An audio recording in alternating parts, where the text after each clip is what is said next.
Hey everyone, it's Colin. How's it going? If you've gone shopping for a new TV lately, you've likely noticed that the vast majority available for sale support 4K.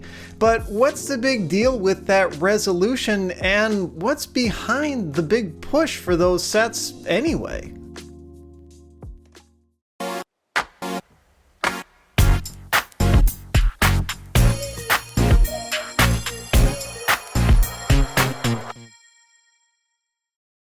So for those who want to be pedantic down in the comments, I'm just going to give you fair warning. In this episode, I'm likely going to be using the terms 4K and UHD or Ultra HD interchangeably. There is a bit of a technical difference between the two, but for the average consumer, they both basically mean the same thing, which I suppose gives us a really good segue into just talking about what 4K or UHD even is. It all starts back with regular television. Say in the 80s, 90s, early 2000s, the vast majority of sets and what people watched was standard definition. In the US, this meant 480 lines of resolution. So standard def, 480i, 480p is generally what it was called. In the mid-2000s was when we saw this major push to move to high def, and it also came along, at least in the US, and ultimately spread to the rest of the world with a switch from analog over-the-air broadcasting to digital. So we really got two predominant high def formats along with it, 720 and 1080. Some of those were interlaced, some of those were progressive. It's kind of irrelevant with what we're at today, but we really moved from a lower res to a higher res format. And there was a noticeable improvement in picture quality. And it was the kind of improvement that people generally actually noticed. Like maybe on a casual first glance, they may not have picked it out. But if you ask them, hey, would you look at this? What does this look like to you? They'd say, oh, wow, it's actually quite a bit sharper. It looks better. Now we're looking at 4K/UHD resolution. And the whole 720p, 1080p thing with the horizontal lines continued on, and now 4K is generally considered 2160p. The number 4K, though, actually comes from the horizontal resolution of the image, not necessarily the number of lines that there were to it. So 4K generally means the picture is about 4,000 pixels across. In most cases, the UHD standard is actually 3840, but they just kind of average it out to 4K because that's easier to say. Along those lines, 1080p images are 1920 pixels wide, so you could kind of call them 2K, although that terminology never really took off. Anyway, what we're looking at now is this whole new crop of TV sets and monitors and displays that support 4K/UHD resolution. And what I've noticed is not only are these TVs incredibly common, but the prices are dropping rapidly. You can get a really good quality 4K TV now in early 2018 for about the same price as you would pay for a similar quality 1080 set just a couple of years ago. It's really surprising what you're able to get with your money now, and just how rapidly the manufacturers have shifted to that new format. We'll get to some of the reasons why in a little bit, but just a cursory glance across a few different retailers here in the US, I found that pretty much if you're out shopping for a TV, the majority of what you're going to be looking at are 4K sets, whether that's something you specifically want or not. For example, looking at all the TVs that Best Buy sells, 182 of them are 4K resolution sets, whereas only 76 are 1080 or 720p displays. And it's a similar ratio for other retailers like Target and Costco, where the vast majority, over half of the sets that they sell, are 4K. Really curious where this is going and why it's going there so rapidly. I've read some information suggesting that some studies think that over half of American homes will have at least one 4K set by the year 2020. So it just makes me wonder, what's behind all of this? Well, it's difficult to find information in terms of like hard numbers or studies or anything like that as to just why people are, comprehensively going towards these new standards, buying these TVs. But I've got a few theories. I figured let's go through them. The first one is that 4K TVs also often include a number of other features, right? It's not just an increase in resolution. Moving to 4K also has a few other things that come along with it. One of them specifically is HDR, or high dynamic range. Generally, this is going to lead to better difference in lights and darks. Darks will appear darker, lights will appear lighter. You'll see a greater level of contrast between the two. You'll get richer colors, better colors. It'll overall be a more saturated, more immersive type of experience. It just offers a better quality picture beyond that of simply just the resolution. So a lot of 4K sets also support HDR. Plus, a lot of 4K sets, I would say the vast majority of them, if not almost all of them, have additional features built in, such as support for streaming services, the so-called smart TVs. So one of my theories is simply that people are moving to these 4K sets because they don't necessarily want the resolution, but they want the extra features. They want the HDR. Maybe that's something at a store demo that surprised them, that they noticed and really liked. Or maybe they want a set that has the built-in smart technology, and the particular one they're looking at offers all the services that they want to watch. And so that's a set they go with, and it just happens to include 4K with it. Another theory is that people are moving to larger sizes of displays simply due to falling prices. Maybe they had a smaller set before and they see how inexpensive big TVs are now, so they want to move that way. And they don't necessarily need that resolution, but it's the right size at the right price, and that's just what manufacturers happen to be pushing. So they end up buying a 4K TV, which counts as a sale, and retailers are going to see that as, hey, somebody bought a 4K TV, so the snowball kind of continues. Another thing, though, is you also have to look maybe at the history of television and its conversion. Like I said, in the mid-2000s, we, at least in the US, went through this major switch from analog broadcasting to digital broadcasting.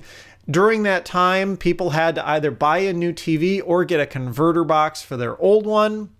So in, say, 2006 through 2009, we saw a huge number of TVs getting replaced. That was really kind of the big push for people to finally go out and buy a flat panel TV, to kick their old CRTs to the curb to get with this new technology. Indeed, the very first flat panel TV I ever bought was in 2006. It was a little small one, but then in 2008, we bought a big one, and it was, I think, $1,200 for a 40-inch LCD TV. And it was a good quality TV for the time, but a 40-inch TV these days is considered pretty small compared to what else is available on the market. And indeed, just a few years ago, we replaced that 40-inch TV here at home with a 60-inch, and we paid, I think, $900 for it. So in just, I don't know, it was probably 8 years, we went from $1,200 for a 40-inch to $900 for a 60-inch, and that 60-inch was a smart TV, included more inputs, included better quality, it was thinner because it had LED backlights, all that kind of stuff. So another theory that I have is simply it's been long enough, people are actually finally starting to replace the initial LCD TVs that they bought. Or maybe they had a need for an additional TV, so they relegated that older TV to, say, the bedroom or a kid's room or some other area, and are buying a new TV as their primary set that they have, say, in their living room. So it's just been long enough. It's kind of crazy to think, and it's just another illustration of how quickly time seems to be passing, especially considering the march of technological progress. But yeah, the high def conversion was a decade ago. And so people are maybe going to be buying new TVs, and that's just what's available. But it really took a long time for people to move to those new sets. Back during that conversion era, there were people rocking CRTs for a while with their converter boxes. But what's strange, though, is the broadcast standard actually came out faster, was more available than people switched to that new technology. So what I mean by that is in 2006, generally is when we started to see a lot of broadcasters transmitting in high def. And it was in 2009 when we finally did that switch and they had to turn off the analog broadcast. But even after 2009, plenty of people were still using converter boxes on their old standard def televisions. So that means that people buying the new technology lagged it being available in the mass market, having content to watch that was in high def or that used those standards.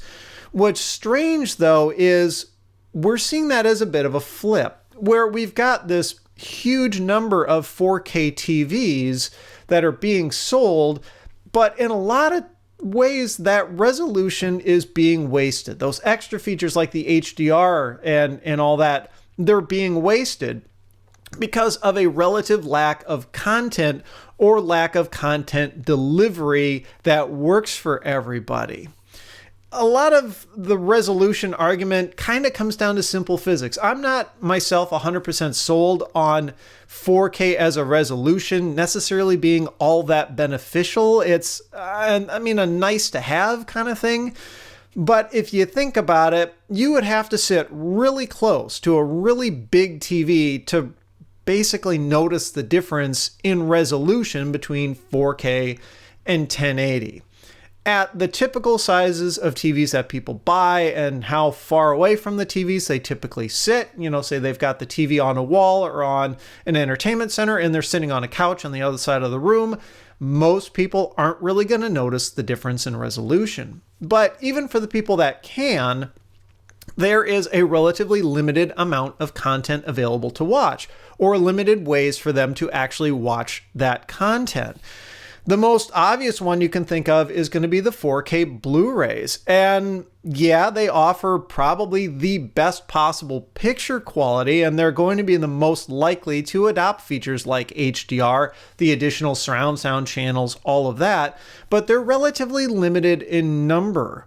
Only the new movie releases are generally going to be taking the most advantage of the 4K Blu-ray format. And while we have seen older movies being brought out in 4K Blu-ray, a lot of times they're simply up converts from 1080p. So that's a bit of a cheat. I mean, you're not really getting the extra resolution. It's like watching a standard def show in high definition. It really just gets kind of blurry. It doesn't give you much more detail. You're always limited by what's in your source material. So 4K Blu-rays are still a very small audience. The discs themselves are a bit more expensive than standard Blu-rays, and standard Blu-rays are a bit more expensive than DVDs. And as we've talked about in previous episodes, physical media as a whole is generally shrinking, and I just don't think 4K Blu-rays are really going to be like the big giant push selling these TVs. I really think a very small number of people are buying 4K TVs intentionally so they can watch 4K Blu-rays, if that makes any sense. The other limiting factor, cable and satellite TV providers. You would think, okay, well, maybe they, would be at the forefront of technology. They've got subscribers. They want to make more money, that sort of thing. But even they are lagging behind. For example, DirecTV, as far as I can tell, only has one channel on its satellite lineup that's dedicated just to 4K content, a single channel. Other networks, such as Comcast, you would think would go crazy with 4K. Hey, maybe they could charge a premium tier or something if you want more 4K. There'd be more money for them. And indeed, you could watch some content on terrestrial cable TV networks like Comcast in 4K, but it's still even more limited. From what I can tell on Comcast specifically, your best shot at watching 4K was the Winter Olympics. but it's something you had to subscribe to on top of your additional cable package. And what's more, it was sent to you as a network stream and not as a traditional TV channel. So it used internet bandwidth and not just one of your cable channel slots. So not everyone could watch it, and you had to subscribe to it. You had to pay extra money to watch the Winter Olympics in 4K.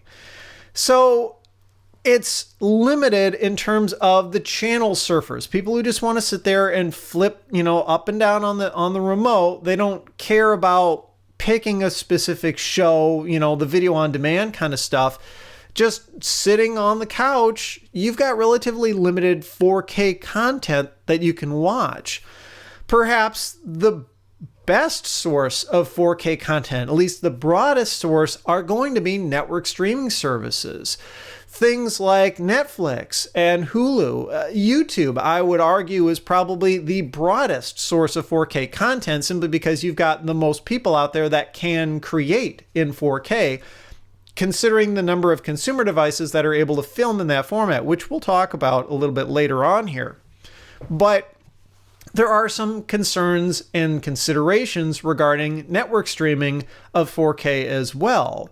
The first is, of course, there is still relatively limited professional content available. So if you want to watch movies, well, Netflix still only has so many in 4K.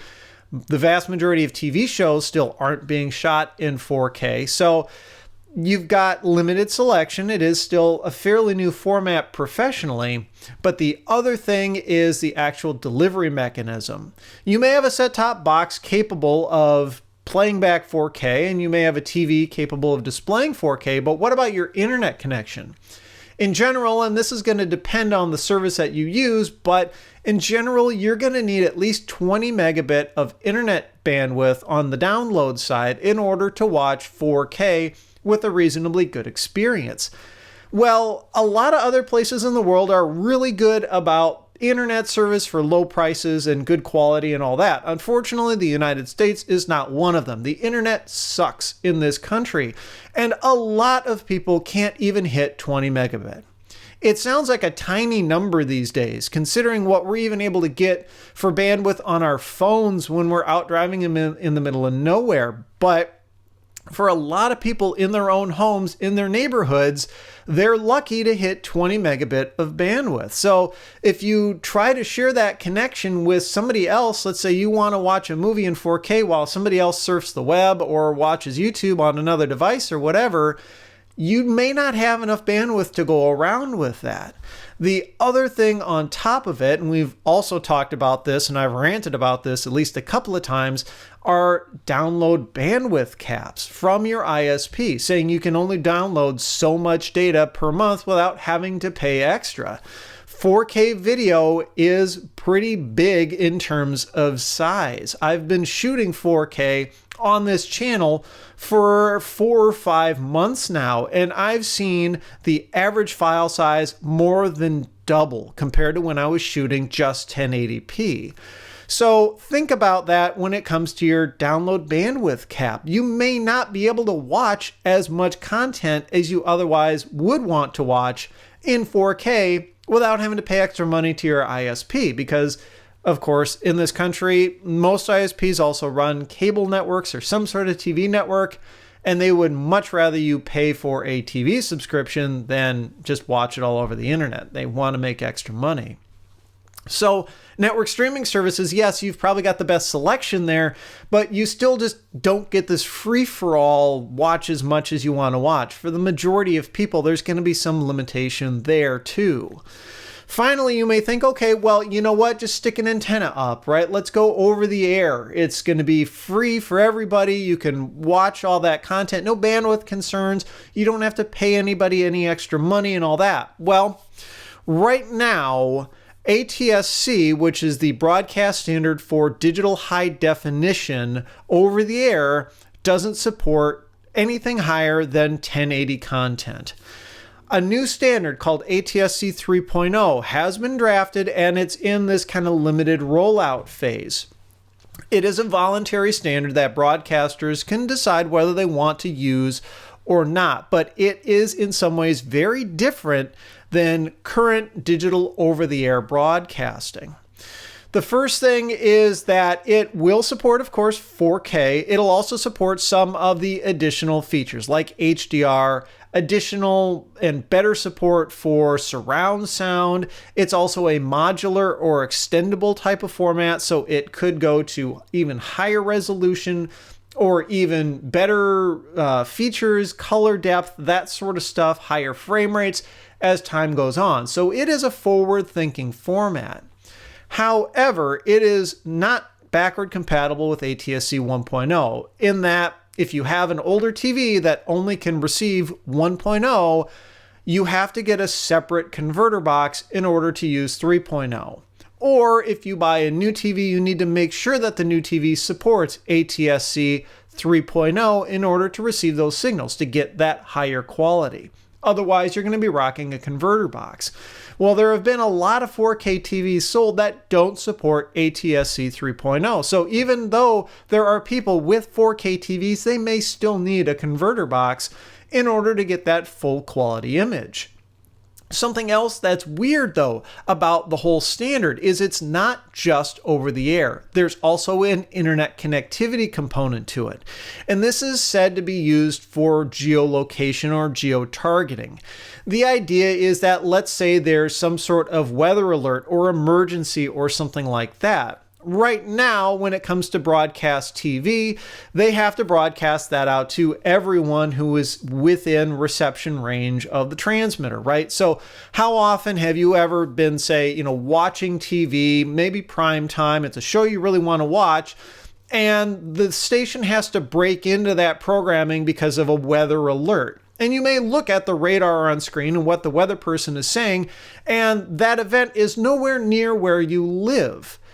They have to do that, though, because they need to cover everything that's within reception area of the signal they're broadcasting. The idea with the new internet connectivity component is that they can geo-target certain areas. If there's something going on in a certain part of town that isn't affecting another part of town, they don't necessarily have to interrupt the people who it doesn't affect, that sort of thing.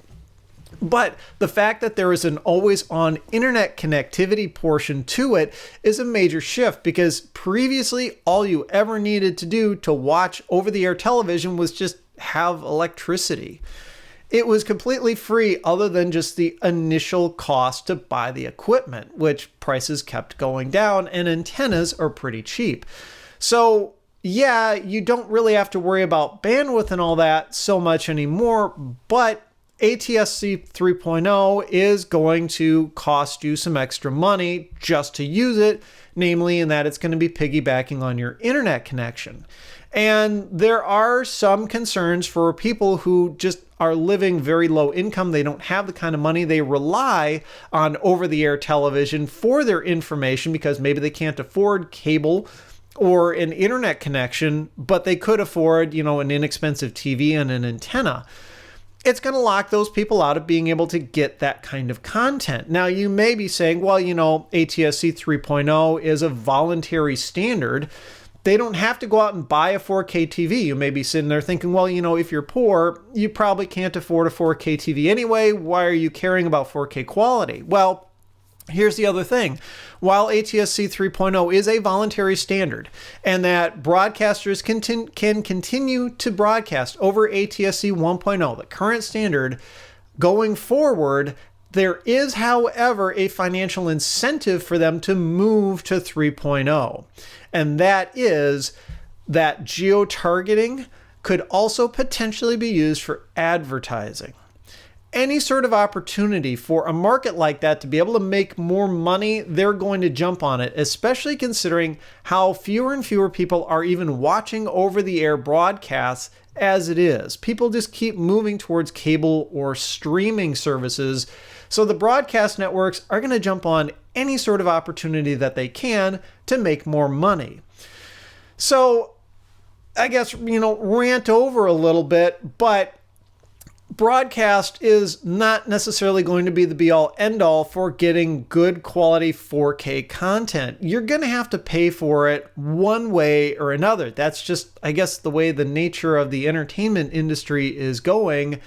It's going to be supplemented not just with ad revenue, but also people subscribing to something or other, either buying a physical thing like a Blu-ray disc or paying for an internet connection, either to download the video, stream the video and pay for that service, or even just watch that service over the air. They still have to pay for an internet connection just so they can be served more targeted ads. You're paying someone to advertise to you, which is not a new thing, but I guess it's just, a continuation on of what we've already seen. Things aren't necessarily really getting any better. So what's the point, right? Like what's the whole point behind 4K? Well, I guess it's going to be fairly subjective, right? Some people really like that additional resolution. Some people really like the additional features, HDR, that sort of stuff. I'm personally not that hot on it from a resolution standpoint, at least as a viewer, right? It's nice, but it's not the big thing for me. I don't own a 4K TV. I don't own any 4K Blu-rays. I don't really have any plans to go out and buy one. I mean, like if one of the TVs dies and we have to buy a new one, okay, fine. It'll probably be a 4K set, but I'm not necessarily all that gung-ho about it. However, what I am kind of gung-ho about is 4K from a creativity standpoint. Like I mentioned, I've been shooting in 4K for a few months now, and it's a major difference for my workflow. And this is part of the reason why you've seen, especially a lot of YouTubers, jump on buying 4K cameras.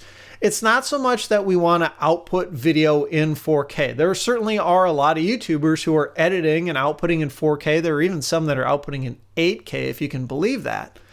But what 4K gives you is that higher resolution image. That higher resolution image gives you flexibility during editing. So a couple of examples, and these are all things that I've done, is for starters, whenever you take a higher resolution image or high resolution anything and shrink it down into something lower resolution, lower quality, you still get really good quality output. 1080p video shot at 1080p is going to look a little bit softer than 1080p video shot at 4K and downsampled to 1080p.